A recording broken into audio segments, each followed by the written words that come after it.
Don't make living on the land lucrative. Migration to the city is going to be so large in the next 15, 20 years, you cannot manage. Already cities are becoming enormous.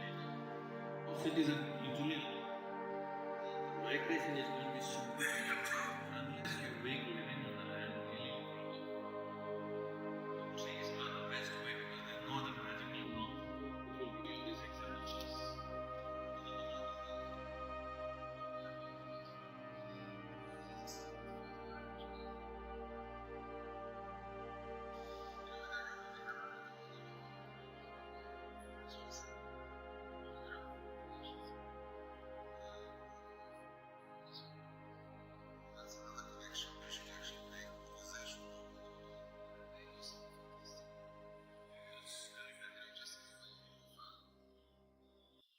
We've been running out of…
Namaskaram, Sadhguru.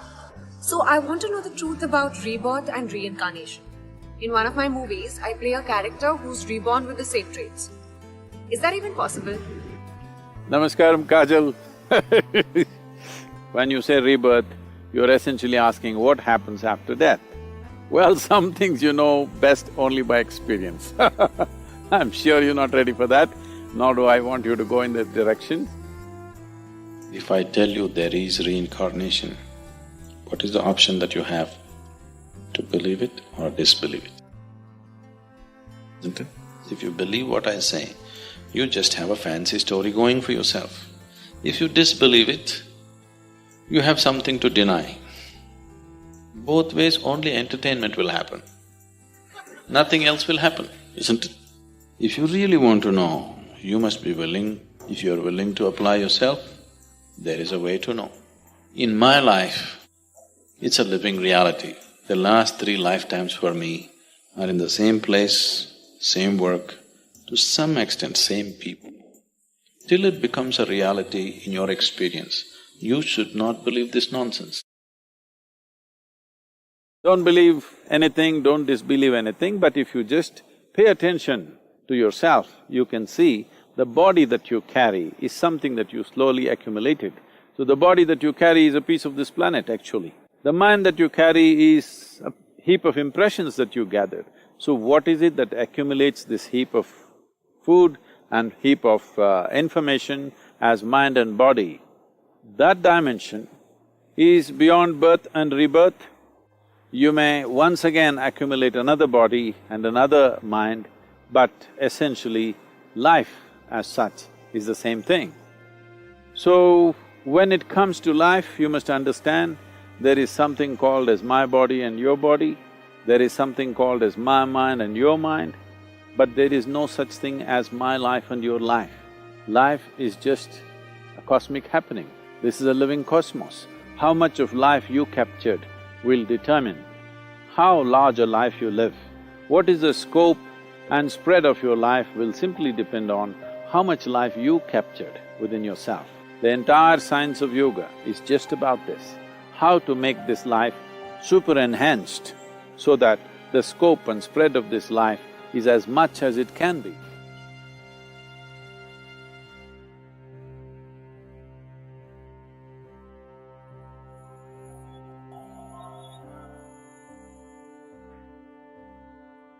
Yoga is not about standing upside down. Yoga is not something you do when you only retire. Yoga is not about twisting your body. Yoga is not only about having a six-pack. Yoga is not just to make you look good. And now my Guru, Sadhguru, will tell us what yoga really is. As there is a science and technology for external well-being, there is a whole science and technology for inner well-being. This is what yoga is about. If you learn to use it, it will definitely work for you irrespective of who you are.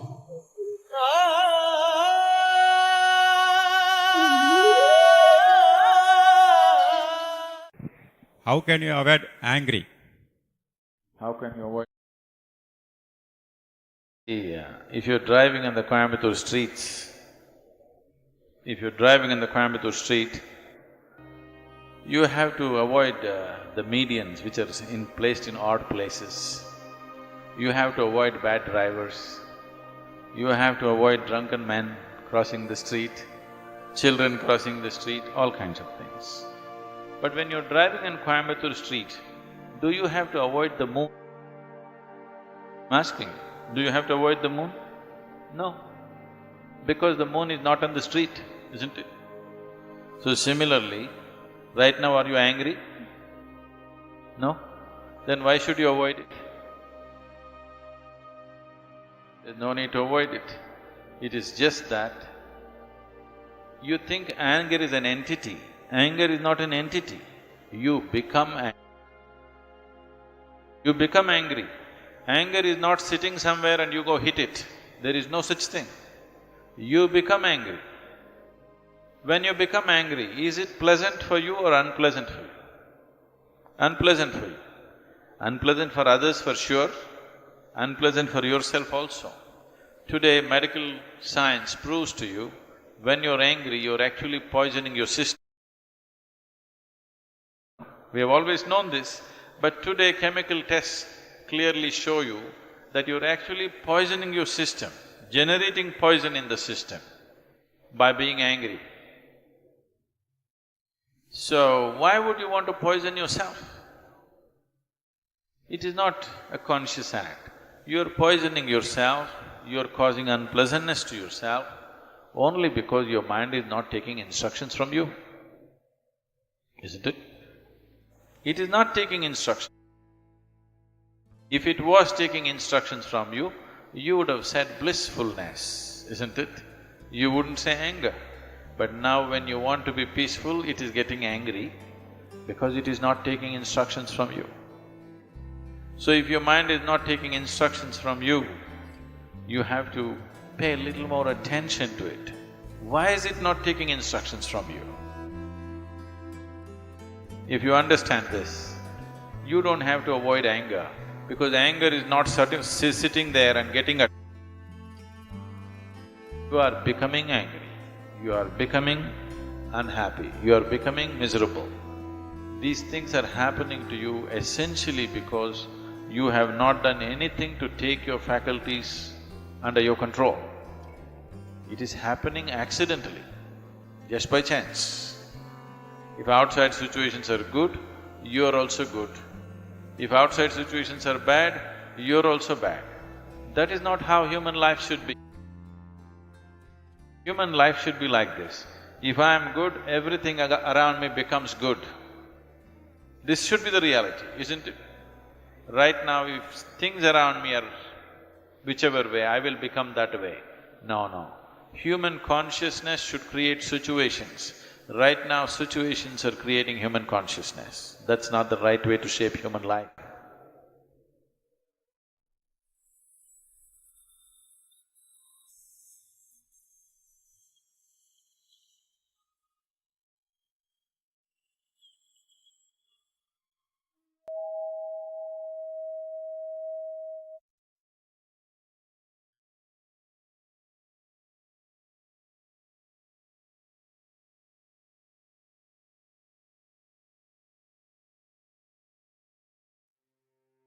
Different shapes and sizes kind of create different kinds of energy structures.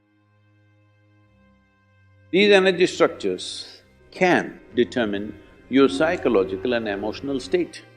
So, certain substances can change the atmosphere. It's a precious little material and you have to walk miles and miles to get substantial amount of resin.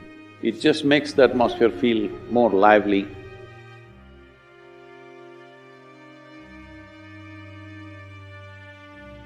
This question comes from Ashley in Memphis. Namaskaram Sadhguru. Incense has been used for thousands of years in almost every culture to invoke gods, support meditation, and for healing and medicinal purposes. Burning herbs and resins has been an especially big part of both Indian history as well as Native American history. Can you please speak about the significance of burning incense and how incense should be used in modern times? Oh, is that the reason I'm being smoked then? And the question is from Ashley.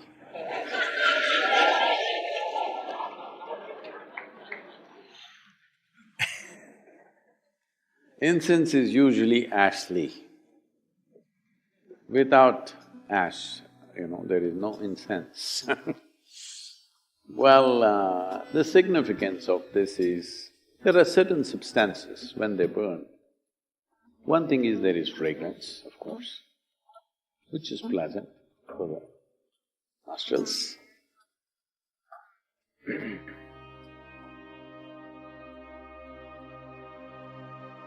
And incense burning is about the atmosphere, not about you.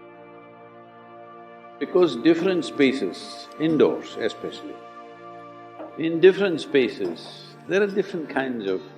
One thing is smells, there's also different kinds of energy structures which will happen. The shape and size of the room will do this. This is why there is such a attention to the shape and size of the room. In Indian culture, there is a whole attention to the shape and size of the room in which you live, because the shape and size of the room in some way, if it is not heavily ventilated, when I say heavily ventilated, from both sides, two walls are open and it's happening, then it feels almost like outdoor. That's different. Most homes are not made this way because they have neighbors, you can't open too many windows too many openings won't work, there is weather, there are many things, all right. And there is air conditioning, worse. So, different shapes and sizes kind of create different kinds of energy structures. These energy structures can, if they become very strong, can determine your psychological and emotional state, which either can be conducive or can become an impediment in who you want to be. So, certain substances, like sandal in India, there is something called as samrani, which is a very powerful thing, which is used even when people are ill. First thing they do is this, and it is now been found it also kills certain types of bacteria in the air and also on the surfaces. So especially if there is a sick person in the house, samrani everywhere. If they want to do some auspicious event, samrani all over the place. It's a certain kind of resin which as a tree drips. Well, in this pursuit of samrani, you will see in the forest there are massive trees. People would have carved into the tree because the trees look solid outside, but inside there is a cavity. In that cavity, it will be dripping this resin. We do not know, at least I do not know, what is the natural reason why these resins come out, but people go and gather this. It's a precious little material and you have to walk miles and miles to get substantial amount of resin, because these trees have to be mature. That means they must be at least over 30 to 50 years old, otherwise you don't get it. This has a powerful impact on the atmosphere. It is not necessarily a fragrance. It is a different kind of thing, that it clarifies the air, it just makes the atmosphere feel more lively. Fundamentally, whatever structures that are there, it will make indoor like outdoor. If you burn a mild, you shouldn't to put too much, then you will sneeze and lose your brains. Just mild shamrani in the house will make it feel like, though you're indoors, the feeling is of outdoors because it's an unstructured space. Especially if death happens in the family, shamrani is burnt for up to 11 to 12 days because they want to clear that air completely. These are subtler aspects, but I'm little apprehensive of speaking about this in United States because there is already so much new age, Because first when I came to Nashville, someone in Nashville told me that, "Sadhguru, there is a spiritual expo happening." I said, "What? Spiritual expo?"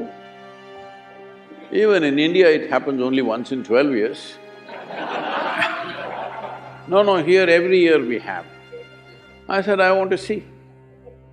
They said, "Okay, let's go."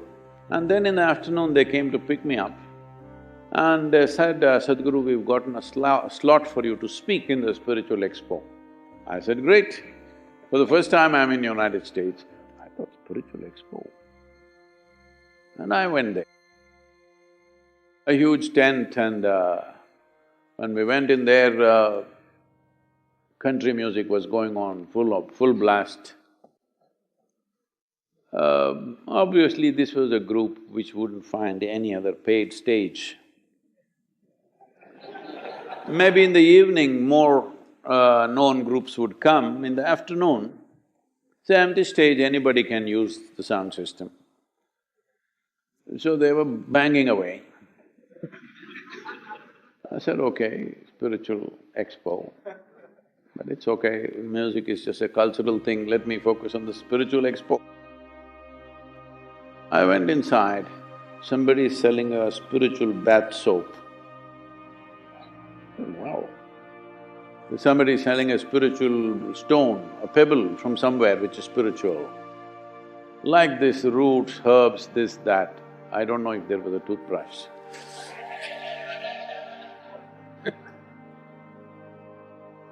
Then I thought, oh, this is like the Indian shandy. In the Indian villages there is a shandy, Sunday market or Wednesday market or Monday markets like this. So here there will be all kinds of exotic things being sold. There will be a root just this much, twisted like this, it should not be straight, it should be… I can't do that with my finger. So if you take this is a root that could make you invisible. You must go grind this along with the left jawbone of a female whale. And the whale should be alive. That means you actually swam in there, cut a piece of the jaw and came, and together, if you rub this together along with something and there is a mantra, if you do this, and then that paste, if you put it in the upper palate, you will become invisible. Actually, if you go into the mouth of the whale, you will become invisible.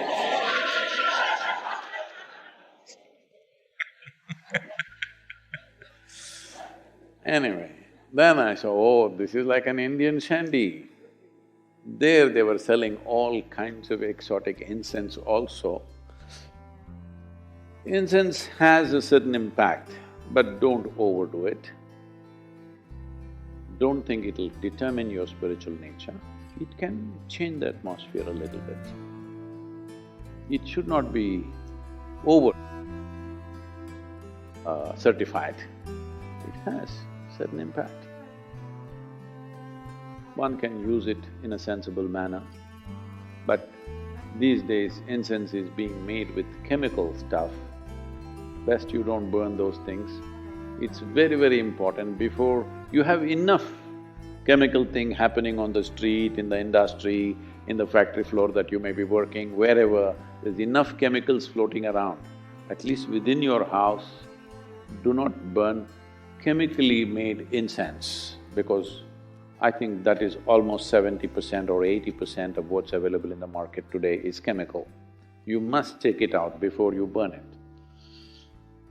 It's very, very important because within the closed enclosures, if you burn chemicals, well, the negative impact of that is very, very big. So it must be natural resin or certain other oils, essential oils and things which can make a difference. A mild difference, if you need that kind of a difference, it helps.